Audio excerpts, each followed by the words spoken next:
Mato Grosso do Sul é o primeiro estado da região centro-oeste do país a autorizar o casamento civil de pessoas do mesmo sexo. A decisão foi anunciada nesta terça-feira pelo Tribunal de Justiça. Direito à herança, partilha de bens e adoção de crianças passam a ser amparados pela lei. Veja o que diz o juiz Davi de Oliveira.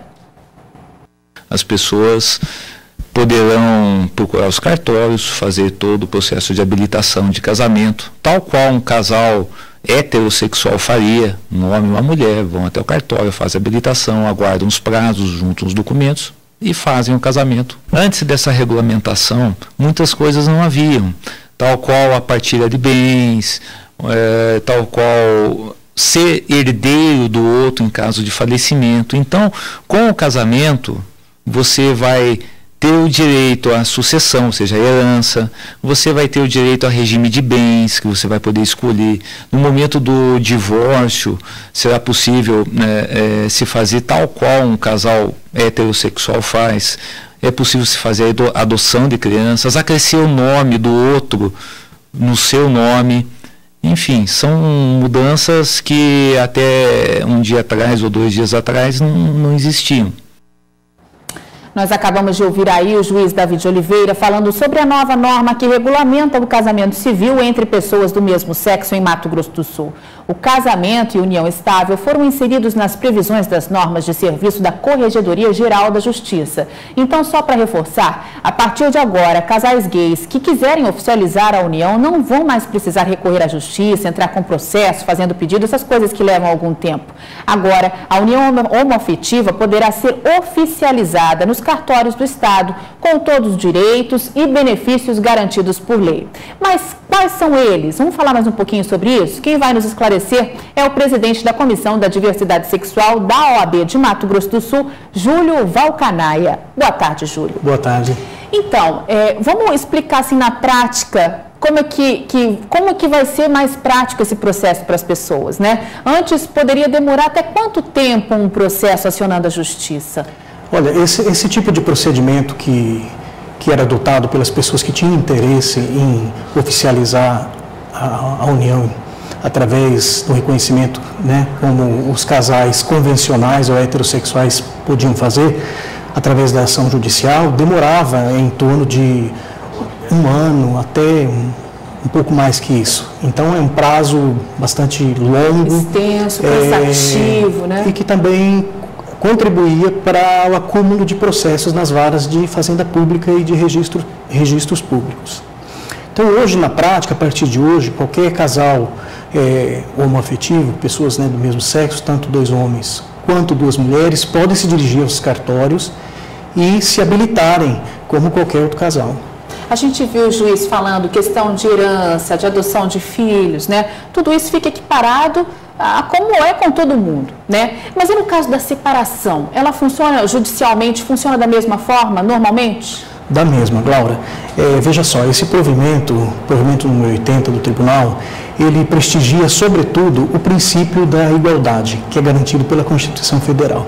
Então, essa igualdade, ela alcança tanto né, dentro desse aspecto do casamento civil, tanto as questões do direito como das obrigações, evidentemente, e no caso da dissolução, que é uma hipótese que pode acontecer, como acontece nos casais convencionais, os procedimentos vão ser absolutamente igualitários. Então, não haverá discriminação de forma alguma. Socialmente falando, como você interpreta o fato de Mato Grosso do Sul ter sido o primeiro estado da região centro-oeste do país a fazer essa regulamentação?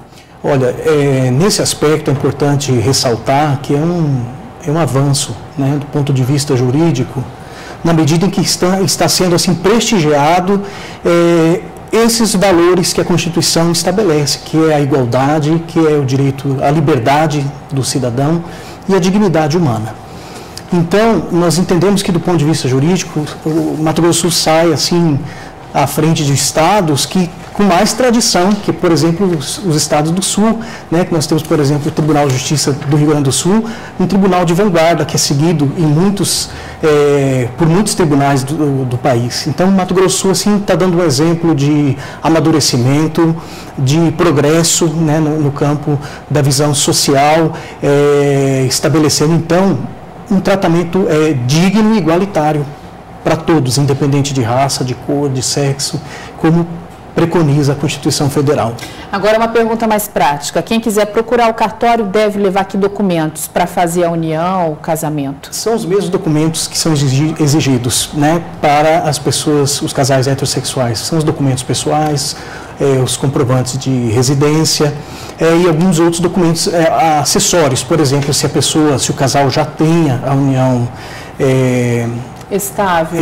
Exatamente, registrada, então ele vai ter que portar também esse documento, alguns documentos relativos a bens, a patrimônio que eles adquiriram, filhos já adotados, que é possível que os casais, né, já tenham adoção, é possível que tenham filhos naturais também, então todo esse rol de documentos deve fazer parte então do pedido de abertura de todo o procedimento extrajudicial. Na questão dos filhos naturais, tudo isso tem que constar no momento do casamento, tudo certinho, né, Júlio? Exatamente. Exatamente. E interessante que o provimento ele foi um pouquinho além, né? Ele avançou assim já para evitar questionamentos futuros, né? Como por exemplo, na certidão de nascimento dos filhos adotados por pais do mesmo sexo, então não vai constar os termos avós paternos e avós maternos. Então vai constar somente avós. E não vai constar mais também o termo mãe e pai, e sim apenas filiação. Então, para evitar o constrangimento, né? Então, isso já é uma forma diferenciada, mas que para determinar assim, um ponto de equilíbrio, né? Falando sobre essa questão da discriminação, você como advogado, né, que atua nessa área aqui em Mato Grosso do Sul, só o fato da pessoa, do casal, tomar atitude, né? Não, vamos casar, vamos oficializar nossa união, já é um ponto positivo para essa questão de que não estão levando em consideração a discriminação da sociedade, né? Você sente que essa atitude por parte dos casais homoafetivos tem crescido aqui no estado?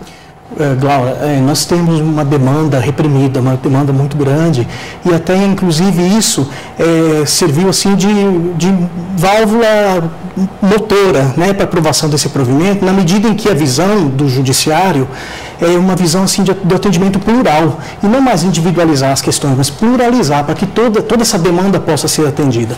E é evidente, nós temos, dentro dessa demanda, nós encontramos casais que estão há 15, 18, 20 anos vivendo juntos, mas só pelo medo, receio de chegar num cartório público e passar o constrangimento de alguém olhar e falar, poxa, mas são duas mulheres, poxa, dois homens.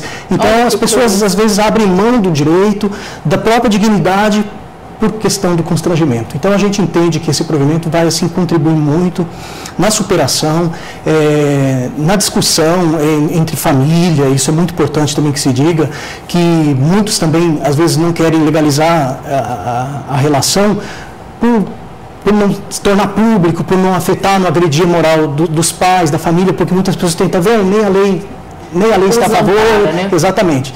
Então, nesse aspecto, então, o provimento ele veio assim para apaziguar uma questão assim, que é muito importante. Tá certo, obrigada. Eu conversei com o Júlio Valcanaia, que é o presidente da Comissão de Diversidade Sexual da OAB de Mato Grosso do Sul. Boa tarde, obrigada pelas informações, Júlio.